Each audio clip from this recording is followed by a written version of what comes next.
संसद के मॉनसून सत्र के पहले दिन यानी 21 जुलाई 2025 की शाम 4:20 पर जगदीप धनकर हाउस से चले गए, मतलब राज्यसभा से चले गए, क्योंकि 4:30 उन्होंने बिजनेस एडवाइजरी कमेटी की दूसरी बैठक बुला रखी थी।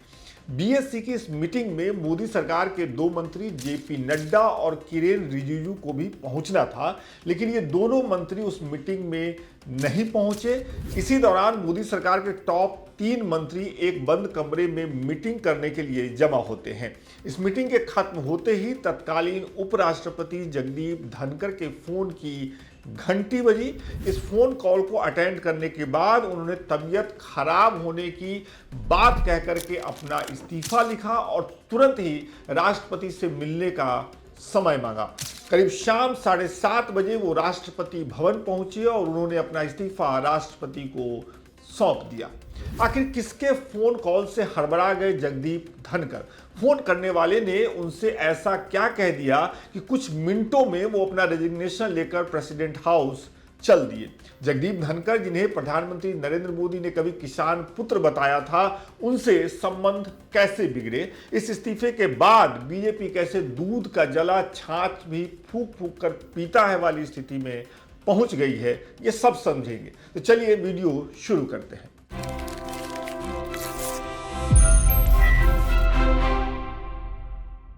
दस जुलाई 2025 को देश के तत्कालीन उपराष्ट्रपति जगदीप धनकर जेएनयू में एक भाषण दे रहे थे। इस भाषण में उन्होंने कहा था कि अगर ऊपर वाले का दखल नहीं हुआ तो मैं अपने सही समय पर रिटायर होऊंगा। You may retire. I will retire at the right time. August 2027. Subject to divine intervention. लेकिन ऐसा कहने के मात्र 11 दिन बाद ही वो अपना इस्तीफा लेकर देश के राष्ट्रपति के पास पहुंच गए, वो भी खराब तबीयत का हवाला देकर। अब बताइए, इस पर कैसे भरोसा किया जाए? एक पल के लिए अगर मान भी लिया जाए कि पिछले 11 दिनों में उन्हें कोई गंभीर बीमारी हो गई, डॉक्टरों ने घंटों बैठने से मना कर दिया या ज़्यादा बोलने से मना कर दिया, तो क्या सरकार की तरफ से कोई उनका हालचाल लेने गया? क्या ऐसी कोई भेंट मुलाकात हुई? क्या इसकी कोई खबर, वीडियो बाहर आई? जवाब है नहीं, क्योंकि ऐसी कोई भेंट हुई ही नहीं। इसलिए खराब सेहत का हवाला देना आधिकारिक तौर से तो सही है, लेकिन इस्तीफे की यही एक वजह होगी, उस पर कोई भी आसानी से भरोसा नहीं कर पा रहा है। उपराष्ट्रपति जी हट्टे कट्टे दिख रहे थे कल सुबह। हाउस तो बड़ा अच्छा चला। मुझे लगता है सरकार की बीमारी है। सरकार में कोई ऐसा अजीब वायरस घूम रहा है जहां वो एक लीडर को चुन नहीं पा रहे। उम्र की बात आ रही है तो कईयों का नंबर अब आ जाएगी। ये बीमारी सबको फैलेगी, आप देखते रहिए। स्वास्थ्य का खराब हो सकता तो एम्स जैसे बहुत ही बढ़िया हॉस्पिटल है, इसका इलाज हम करवा देंगे। और ऐसी कौन सी बड़ी स्वास्थ्य की मुद्दा है उपराष्ट्रपति का? वो लंबे जम्बे जाट है, हट्टे कट्टे सब ठीक ठाक है, मगर ये सरकारी बीमारी है। ये अजीब वायरस भाजपा में घूमती रहती है। अच्छा, चलिए मैं आप ही से पूछता हूं कि आपको भरोसा हो रहा है खराब सेहत वाली कहानी पर? अपना जवाब कमेंट बॉक्स में आने दीजिए। तब तक मैं आपको इस कहानी के विस्तार में लेकर चलता हूं। 15 जुलाई 2022 पश्चिम बंगाल के तत्कालीन राज्यपाल जगदीप धनकर विशेष विमान से दिल्ली आए। दिल्ली में उनकी मुलाकात केंद्रीय गृह मंत्री अमित शाह से हुई। तब तत्कालीन उपराष्ट्रपति वेंकैया नायडू का कार्यकाल खत्म होने वाला था। पार्टी नए उपराष्ट्रपति के तलाश में जुटी थी। बतौर पश्चिम बंगाल राज्यपाल धनकर साहब ने राज्य की मुख्यमंत्री ममता बनर्जी की खूब आलोचना की थी। वो लगातार ऐसा कर रहे थे और ऐसा करने से वो बीजेपी लीडरशिप का भरोसा जीत चुके थे। लिहाजा उन्हें उपराष्ट्रपति के लिए एनडीए का उम्मीदवार बनाया गया। तब भारतीय जनता पार्टी ने धनकर साहब को किसान पुत्र कहा था। उन्होंने राज्यपाल के पद से इस्तीफा दे दिया, दिल्ली आ गए। जब वो नॉमिनेशन करने पहुंचे तो देश के प्रधानमंत्री नरेंद्र मोदी उनके साथ बगल में खड़े थे। 6 अगस्त 2022 को वोटिंग हुई, धनकर उपराष्ट्रपति का चुनाव जीत गए। इसी साल के शीतकालीन सत्र में पीएम मोदी ने उनका स्वागत राज्यसभा में किया और इस मौके पर वो करीब 15 मिनट बोले और इस दौरान उन्होंने धनकर साहब की खूब तारीफ की थी। आदरणीय सभापति जी, आपके पास सीनियर एडवोकेट के रूप में 3 दशक से ज्यादा का अनुभव है। मैं विश्वास से कह सकता हूं, इस सदन में आप कोर्ट की कमी महसूस नहीं करेंगे।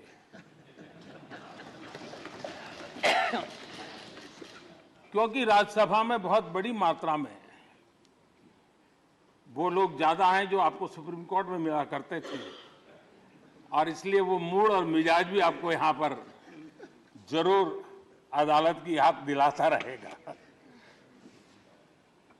आपने विधायक से लेकर सांसद, केंद्रीय मंत्री, गवर्नर तक की भूमिका में भी काम किया है। इन सभी भूमिकाओं में जो एक बात कॉमन रही, वो है देश के विकास और लोकतांत्रिक मूल्यों के लिए आपकी निष्ठा। उपराष्ट्रपति बनने के बाद जगदीप धनखड़ ने शुरुआत में वही किया जो उनसे अपेक्षित था। न्यायपालिका के मूल ढांचे के सिद्धांत पर उन्होंने सवाल उठाया। जनसंख्या नियंत्रण, धर्मांतरण जैसे संवेदनशील मुद्दों पर उन्होंने अपने विचार रखे, और ऐसा करते हुए वो एक संवैधानिक व्यक्ति की तुलना में एक राजनीतिक सहयोगी के तौर पे काम करते हुए ज्यादा दिखे।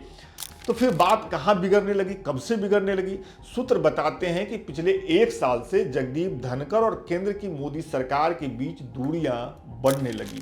बतौर उपराष्ट्रपति वो खुद को कुछ ज्यादा ही सीरियसली लेने लगे थे, वो अपनी बातों पर अड़ने लगे थे, और इस बदले बदले जगदीप धनखड़ से बीजेपी का लीडरशिप या सरकार, केंद्र सरकार का जो टॉप लीडरशिप था, वो असहज होने लगा। अंदर खाने जगदीप धनखड़ और बीजेपी के टॉप लीडरशिप के बीच कसमसाहट शुरू हो गई थी, सतह पे बातें नहीं आई थी, और इसी बीच विपक्षी सांसद और विपक्षी दल के नेता लगातार ये आरोप लगाने लगे कि राज्यसभा में जगदीप धनखड़ सभापति के तौर पर सिर्फ सरकार की बात सुनते हैं, विपक्षी सांसदों को बात बात पर सस्पेंड करते हैं, उन्हें बाहर निकालने की धमकी देते हैं और विपक्षी सांसदों को नहीं सुनते। लिहाजा विपक्ष ने जगदीप धनखड़ के खिलाफ महाभियोग की तैयारी कर ली, और 2024 के दिसंबर में जो कि शीतकालीन सत्र हुआ, उसमें विपक्ष की तरफ से जगदीप धनखड़ के खिलाफ अविश्वास मत पेश किया गया। भले अविश्वास मत गिर गया क्योंकि संख्या बल विपक्ष के पास नहीं था, सरकार ने जगदीप धनखड़ को बचा लिया, लेकिन इस दौरान उपराष्ट्रपति जगदीप धनखड़ की पूरी किरकिरी हुई, उनके बारे में तमाम बातें कही गई, बाहर सोशल मीडिया पर भी उनकी खूब आलोचना हुई, और इस सब से जगदीप धनखड़ आहत हुए।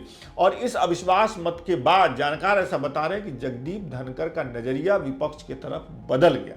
जगदीप धनखड़ विपक्षी सांसदों की सुनने लगे, विपक्ष को भी समय देने लगे, और यहां तक कहा जा रहा है कि इसके बाद जगदीप धनखड़ विपक्षी नेताओं के साथ मिलना जुलना उन्होंने बढ़ा दिया। और ये सारी बातें चूंकि पहले से ही प्रॉब्लम चल रही थी बीजेपी केंद्र की सरकार के साथ, तो सरकार को, जो मोदी सरकार है, उसको ये सारी चीजें जगदीप धनखड़ की अच्छी नहीं लगी। फिर आता है अप्रैल 2025। इस समय अमेरिकी उपराष्ट्रपति जेडी वेंस 4 दिनों की भारत यात्रा पर आए। इस दौरान वो प्रधानमंत्री नरेंद्र मोदी से मिले। दोनों नेताओं की साथ में तस्वीर भी आई, पब्लिकली आई, लेकिन सूत्र बताते हैं कि जगदीप धनखड़ भी जेडी वेंस से अकेले में भेंट करना चाह रहे थे, जो करवाना सरकार के लिए संभव नहीं था। और जब उन्हें ये बताया गया कि ऐसा नहीं करवाया जा सकता, तो जगदीप धनखड़ नाराज हो गए। जानकार बताते हैं कि इस घटना से ही जगदीप धनखड़ और बीजेपी की टॉप लीडरशिप के बीच संवादहीनता जो पहले से ही चल रही थी, वो और ज्यादा बढ़ गई। ऐसा होने के बाद तत्कालीन उपराष्ट्रपति ने प्रधानमंत्री मोदी से मिलने की, उन तक अपनी बात पहुंचाने की कोशिश की, लेकिन उनकी ऐसी सारी कोशिशें नाकाम रही। तनातनी और आगे बढ़ गया, धीरे धीरे और ज्यादा दूरियां बढ़ने लगी। तो अभी तक आपने देखा कि जगदीप धनखड़ को उपराष्ट्रपति बनाया मोदी सरकार ने, जाहिर सी बात है, लेकिन वो उपराष्ट्रपति बनने के बाद धीरे धीरे उनके व्यवहार में बदलाव आया, ऐसा सूत्र बता रहे हैं जो अंदर की जानकारी रखते हैं। इसके साथ मोदी सरकार को ये लगा कि जगदीप धनखड़ साहब के साथ ये चीज शायद अब बहुत दूर तक न चले। जेडी वेंस आए, उनके साथ मुलाकात को लेकर के भी विवाद हुआ, और जगदीप धनखड़ साहब अपने प्रोटोकॉल को लेकर के भी बहुत सख्त हो गए। इसी के साथ अविश्वास प्रस्ताव पेश हुआ विपक्ष की तरफ से, और उसके बाद जगदीप धनखड़ साहब के व्यवहार में बड़ा फर्क आया, जो हमने आपको पहले बताया। इसके साथ चीजें और आगे बढ़नी शुरू हुई। उपराष्ट्रपति जगदीप धनखड़ ने खुद को खुद तक सीमित कर लिया। उन्होंने सत्ता पक्ष से जो संवादहीनता थी, उसकी जगह उन्होंने विपक्ष के साथ मिलना जुलना तेज कर दिया। पिछले दिनों अगर आप नोटिस करेंगे तो जगदीप धनखड़ ने विपक्ष के कई नेताओं को मिलने का समय दिया और उनके साथ उनकी भेंट मुलाकातों की तस्वीर सार्वजनिक तौर पे सामने आई। सदन से बाहर वो विपक्षी नेताओं के साथ अपनी निजी मुलाकातों में सरकार के खिलाफ उन्होंने बोलना शुरू कर दिया। कुछ जानकार तो ये भी बताते हैं कि उन्होंने आरएसएस से भी सरकार की आलोचना की। इस सब के बीच जगदीप धनखड़ जिस तरह से सुप्रीम कोर्ट पर लगातार बरस रहे थे, उसकी आलोचना कर रहे थे, वो भी केंद्र सरकार के लिए असहज करने वाला था, क्योंकि सुप्रीम कोर्ट को सरकार नाराज नहीं करना चाह रही थी, जबकि उपराष्ट्रपति की कुर्सी पर बैठे जगदीप धनखड़ जो कह रहे थे उससे सुप्रीम कोर्ट को यही इशारा जा रहा था कि केंद्र सरकार के मन की बात धनखड़ कह रहे हैं। जब इस सब के बारे में भारतीय जनता पार्टी के टॉप लीडरशिप ने तत्कालीन उपराष्ट्रपति से बात की तो धनखड़ साहब ने उन्हें वो मौके गिना दिए जब वो संवैधानिक पदों पर रहते हुए बीजेपी के पक्ष में खड़े दिखे, उन एजेंडों को आगे बढ़ाते रहे जो बीजेपी चाहती थी। बीजेपी ने इसे तेवर दिखाने वाला मान लिया और अब वो बीजेपी से किनारा करने के रास्ते तलाशने लगी। इसी तनातनी के बीच आया साल 2025 का मॉनसून सत्र के पहले ही दिन राज्यसभा में नेता प्रतिपक्ष मल्लिकार्जुन खड़गे ऑपरेशन सिंदूर पर बोलना शुरू करते हैं। पहले अगर ऐसा होता तो सभापति जगदीप धनखड़ नियमों का हवाला देकर नेता प्रतिपक्ष को बैठा देते, लेकिन इस बार उन्होंने ऐसा नहीं किया। जब खड़गे बोल रहे थे तो नेता सदन जेपी नड्डा ने दखल करने की कोशिश की, तब उन्हें हाथ से इशारा करके चेयर ने बैठा दिया। ये भी पहले नहीं होता था। देखिए, अमेरिका के राष्ट्रपति ट्रंप 24 बार उन्होंने बाद में सफाई 24 बार उन्होंने कहा मेरे इंटरफियरेंस से मैं समझौता किया तभी ये युद्ध थामा ना, ये युद्ध स्टॉप जो हुआ मेरे वजह से हुआ। अरे देश के साथ अगर आपने नोटिस किया होगा तो सुबह सुबह ही जेपी नड्डा उखड़ गए। इस घटना के बाद वो राज्यसभा से चले गए। वहां केवल कानून मंत्री अर्जुन राम मेघवाल मौजूद रहे, सरकार की तरफ से सीनियर मंत्री के तौर पर। खड़गे जी ने ऑपरेशन सिंदूर और पहलगाम के डिस्कशन के माइन्यूट डिटेल्स को डिस्कस करना शुरू कर दिया। मैडम जी शांत रहिए, शांत रहिए। देखिए तर्क में अपनी ताकत होती है, चिल्लाने की जरूरत नहीं होती। चिल्लाने की जरूरत नहीं होती है। No, अरे क्यों चिल्ला रहे हो भाई? मेरा तर्क तो सुन लो। 1 second. ऑपरेशन सिंदूर और पहलगाम के डिस्कशन के माइन्यूट डिटेल्स को डिस्कस करना शुरू कर दिया। वह नियम के विरुद्ध इसलिए है क्योंकि आपने 267 में उनको परमिशन दी थी कि वो संवैधानिक विषय पर चर्चा करें। नंबर 1 सभापति जी। दूसरा, इस हाउस के माध्यम से देश में कहीं यह संदेश नहीं जाना चाहिए कि सरकार पहलगाम और ऑपरेशन सिंदूर पर चर्चा नहीं चाहती। हम चर्चा करेंगे, हर तरीके से करेंगे और ऑपरेशन सिंदूर के सारी पॉइंट्स को देश और दुनिया के सामने रखा जाएगा। और मैं यह भी बताना चाहता हूं कि आज दिन तक आजादी के बाद इस तरीके का ऑपरेशन नहीं हुआ जो प्रधानमंत्री मोदी जी के नेतृत्व में हुआ है। I am not going into the details of it, but I would like to tell you, अरे गुस्सा मत करो भैया, अरे गुस्सा मत करो। Nothing will go on record. Whatever I'll say, that will go on record. You should know. इसी दिन दोपहर में सभापति ने बताया कि जस्टिस वर्मा के खिलाफ महाभियोग चलाने के लिए 50 सांसदों के दस्तखत वाला एक आवेदन उन्हें मिला है और वो उसे मंजूर कर रहे हैं। अब यहां बीजेपी का दांव उल्टा पड़ता हुआ दिख रहा था सरकार को। सरकार चाह रही थी कि जस्टिस वर्मा के खिलाफ महाभियोग का मामला पहले लोकसभा में पेश किया जाए, सरकार इसे पेश करे ताकि वो इसे करप्शन के खिलाफ जीरो टॉलरेंस के तौर पर दिखा सके। लेकिन विपक्षी सांसदों से आवेदन स्वीकार करके सभापति धनखड़ ने सब कुछ गड़बड़ कर दिया। बीजेपी को इस घटना के बाद लगा कि अब अगर जगदीप धनखड़ कुछ दिन और उपराष्ट्रपति की कुर्सी पर बने रहते हैं तो पार्टी को किसी दूसरे मौके पे गंभीर झटके लग सकता है। लिहाजा इसी दिन शाम में बुलाई गई बीएससी की दूसरी मीटिंग में मोदी सरकार के मंत्री नहीं पहुंचे। मंत्री तो मीटिंग में नहीं पहुंचे, लेकिन गृह मंत्री अमित शाह, रक्षा मंत्री राजनाथ सिंह और जेपी नड्डा के बीच बंद कमरे में मीटिंग शुरू हुई। मीटिंग खत्म होते होते जगदीप धनखड़ के फोन पर घंटी बजी। जानकार बताते हैं कि खुद गृह मंत्री अमित शाह ने जगदीप धनखड़ को उस शाम कॉल किया और उन्हें सरकार की मंशा साफ साफ बताई।